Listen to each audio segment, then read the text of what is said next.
share ပေးဖို့ဟ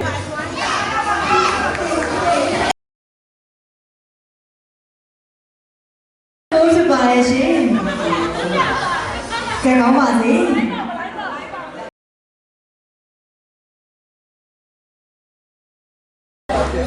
ကျေးဇူးတင်တယ်ပဲပြောချင်ပါတယ်ဒီသားစုလိုညီမလေးတယောက်လိုချစ်ခင်အားပေးပြီးတော့ဒါရောက်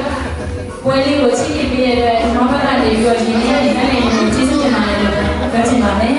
အားလုံးလည်းလို့ရှင်ကြပါစေမရဲ့ဝင်လေးမှာဒီမနဲ့ချက်သူအားလုံး